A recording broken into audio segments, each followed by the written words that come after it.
팀 켈러 설교를 제가 한마디로 특징을 말한다고 하면은, 팀 켈러 설교는 마음을 움직이는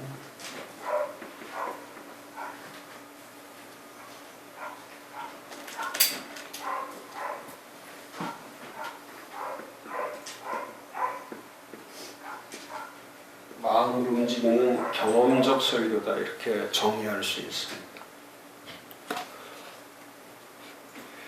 마음을 움직인다는 것은 우리가 오늘도 많이 다루겠지만은, 이제 보통 그 설교하면은 마음에 이렇게 닿는 설교를 하는 것이 아니라 대부분 뭐 은혜나 또 축복이나 또 기적이나 능력이나 이제 이쪽 믿음이나 이런 쪽에다가 목표를 두는 경우가 많죠. 근데 팀 켈러는 설교의 특징 자체가 뭐냐면, 설교의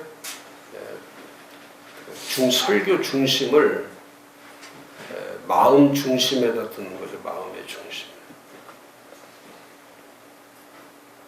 근데 그 마음은 이제 우리가 이야기하는 인간적인 얘기를 하는 것이 아니라, 인간의 마음을 말하는 게 아니라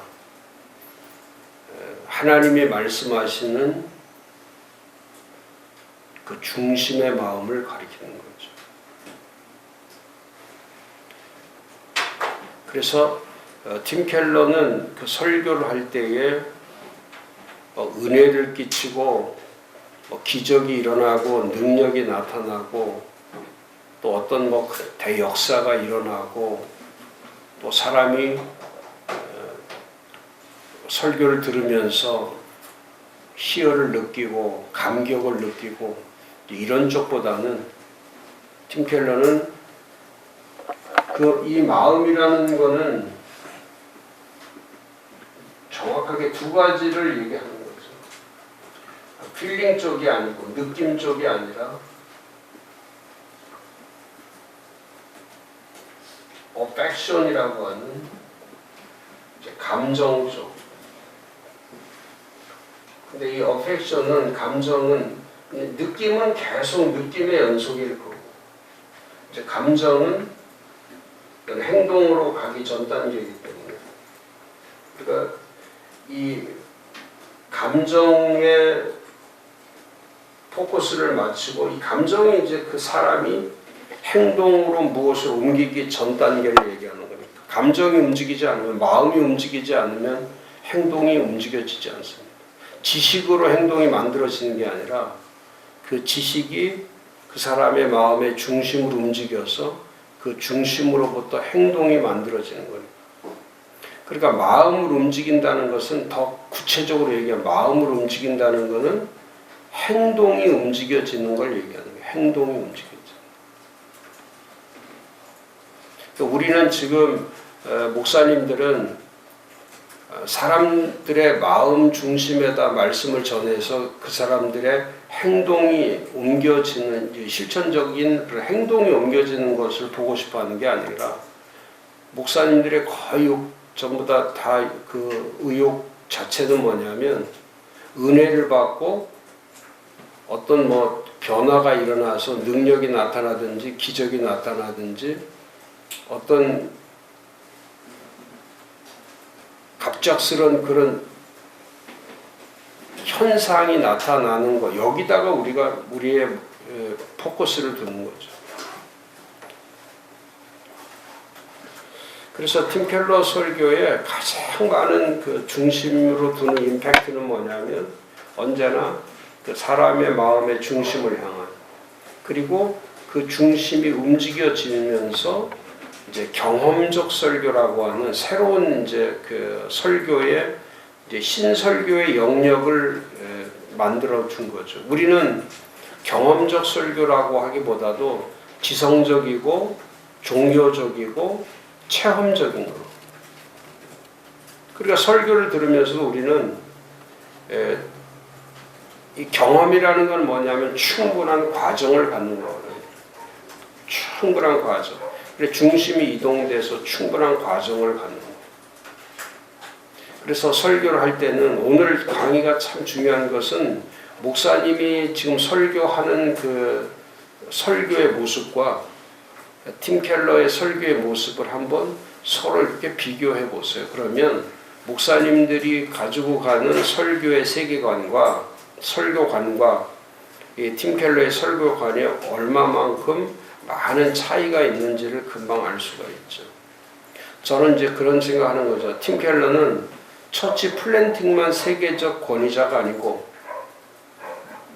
처치 플랜팅의 가장 선험적이죠.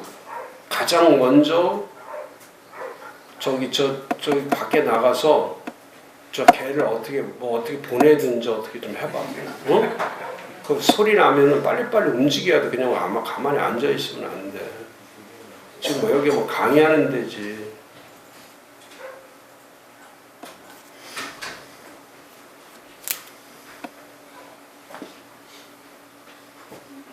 그래서 팀 켈러는 처치 플랜팅만 세계적 권위자가 아니고, 저는 이제 개인적으로 이제 그런 생각하는 거죠. 저도 이제 이렇게 공부해 오면서 지금까지 연구도 하고 공부해 오면서 이제 사람에 대해 연구도 많이 하잖아요. 그런데 제가 생각할 때는 그 종교개혁 이후에 500년 만에 가장 위대한 영적 지도자로 저는 제가 감히 말할 수 있는 그런 종교개혁 이후에 가장 위대한 인물 중에 한 사람 하면은 저는 팀 켈러를 꼽고 싶습니다. 왜냐하면 한 사람의 영향력이 지금 이렇게 21세기를 주도하는 이 정도가 될 줄은 아무도 예측하지 못했죠. 사회로 얘기한다면, 기독교만이 아니라 사회로 얘기한다면 전 세계를 움직이는 중심 인물 아닙니까? 그런 인물이 어디 있어요, 사회에. 근데 지금 기독교에서는 이제 세계적 중심 인물이 되어 있단 말이에요, 팀 켈러는. 그래서 저는 팀 켈러의 이 세 가지 탁월성, 처치 플랜팅의 탁월성, 처치 플랜터로서의 탁월성, 세 번째 설교 사역 설교자로의 탁월성. 이거는 이렇게 그 균형을 가지고 준비되어 있는 리더는 종교개혁 이후에 우리가 지금 가장, 저는 그런 거예요. 목회의 가장 열악한 시기라고 하는데 저는 목회의 가장 행복한 기회라고 생각해요. 시기는 위기인데 그런 분이 앞에 있다는 거는, 그런 분이 우리 옆에 있다는 거는 그 목회에 얼마나 큰 도움이 되겠습니까? 우리가 그분을 공부 안 하고 연구 안 하기 때문에 그렇지, 좀 더 깊이 연구하고 조금 더 준비하면은 지금 우리 목회의 이런 패러다임하고는 전혀 다른 세계의 패러다임을 가지고 목회를 할 수 있단 말이죠. 또 설교도 마찬가지. 목사님들이 지금 하고 있는 설교에 젖어있던 본인 중심의 설교에서 어떻게 하면, 여기 써있는 것처럼 어떻게 하면 팀 켈러나 세계적 설교의 흐름에 맞추어서 나의 설교도 세계적 설교의 흐름에 같이 함께 탐구할 수 있는 그런 설교자가 돼야 된다는 거예요. 제가 이거 특강 끝나면서 12편의 팀 켈러의 12편 설교를 드릴 거예요. 그러면 제가 아래 한글로 드립니다. 아래 한글로 드리는 이유는 뭐냐면, 그것도 페이지가 10포인트로 A4 150장이에요. 아주 큰 설교입니다. 그러면 제가 그 설교를 왜 드리냐면, 지금부터 15년 동안 팀 켈러가 15년을 설교를 해올 때 매년마다 주제가 있어요. 목사님들은 그냥 팀 켈러 책이 나오면 그냥 책을 보는 건데 저는 그렇지 않습니다. 팀 켈러, 우리도 그렇잖아요. 목사님들이 1년 목회 계획을 세울 때는 1년 목회에 분명한 주제가 있단 말이죠. 그 주제에 맞는 목회를 하는 거 아닙니까? 팀 켈러도 마찬가지예요. 1년에 한 편의 주제가 있어요. 그럼 그 주제에 맞는 설교들이 이렇게 쭉 연결이 되는 거예요. 제가 그거를 12편을 중심으로 해서 그 12편을 가지고 목사님들이 한번 사용도 해보고 또 12편 가지고 워크숍도 해보고 또 몇 명이 모여서 그거 가지고 공부도 해보고 그렇게 해서 이렇게 강의만 듣는 게 아니고 팀 켈러 목사님이 지금 하고 있는 왜 그러냐면 그 뉴욕 맨하탄에서 젊은이들을 한 주에 매 주마다 만여 명의 젊은이들을 모아놓고 그 주일마다 3시간, 4시간씩 거기는 오전 하죠. 오후에는 또 디베이트 하면서 토의식으로 하면서 2-3시간 또 하죠. 그러니까 하루 종일 주일이면 하루 종일 그 교회에서 이 말씀이 흘러가는 거 아닙니까?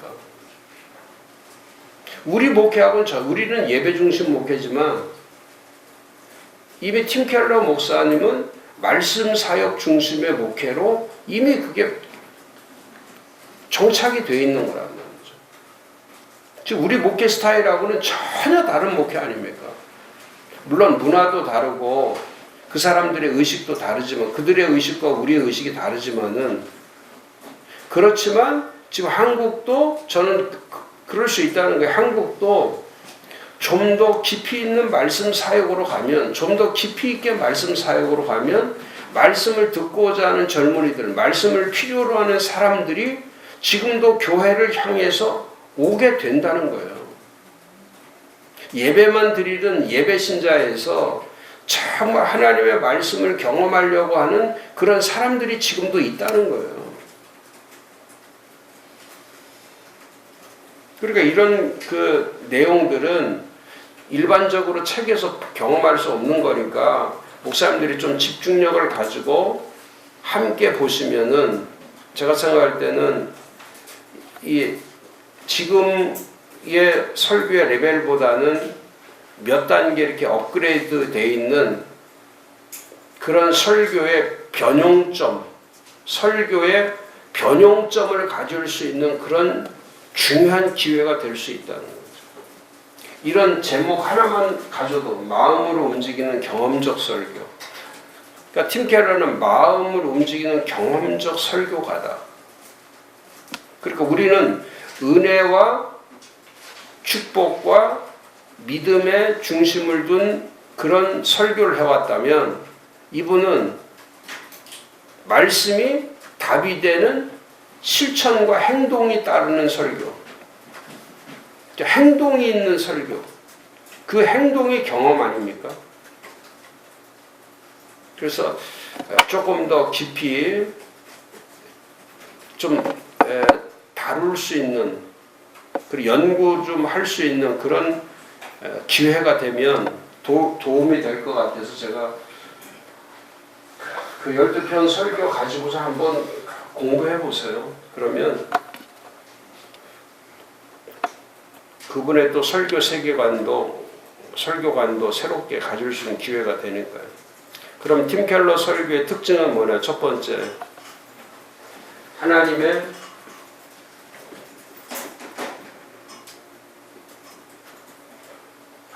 아름다움을 경험하는 설교.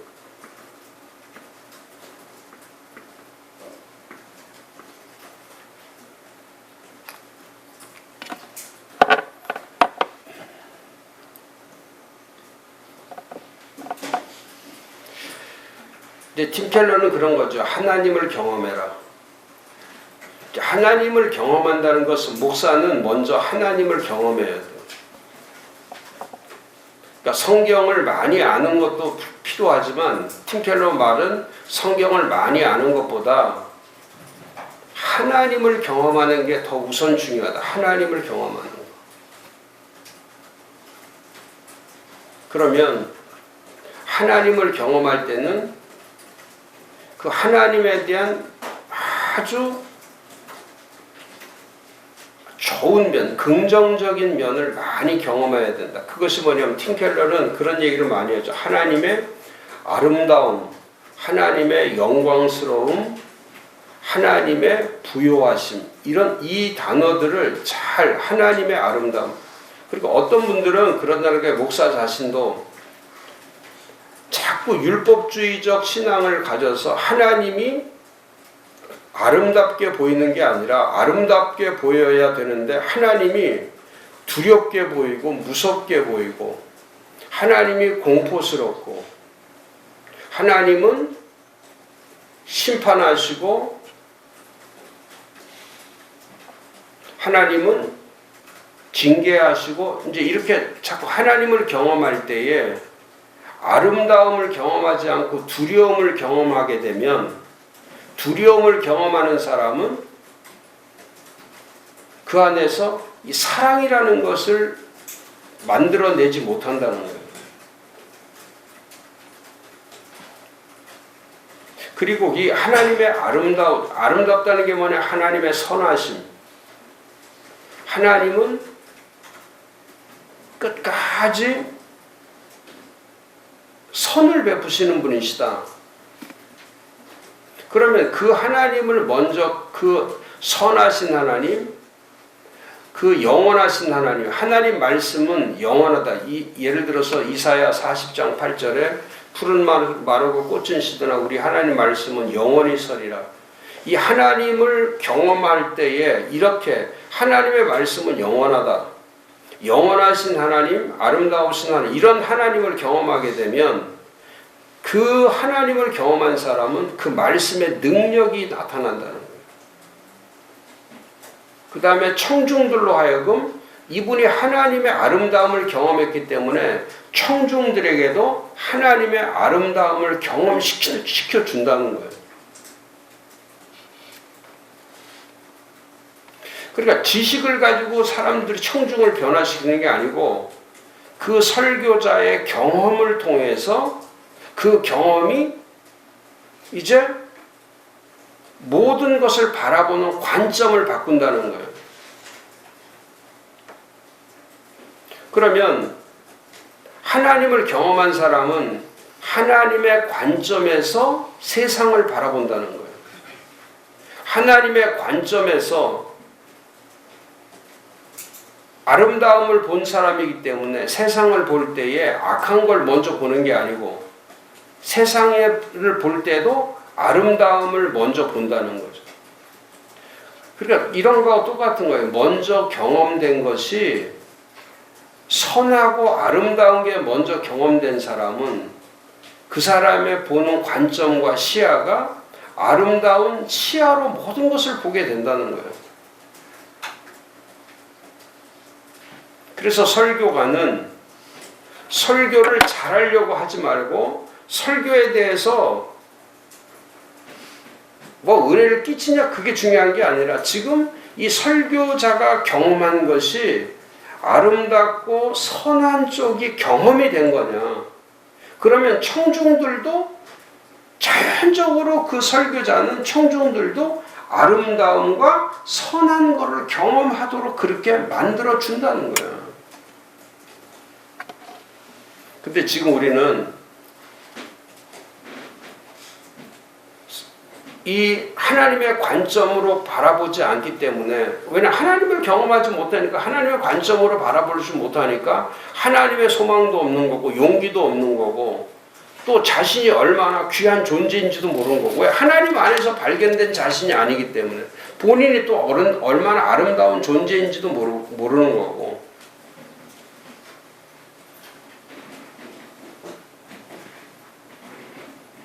그래서 팀 켈러는 그런 얘기하는 거죠. 설교자는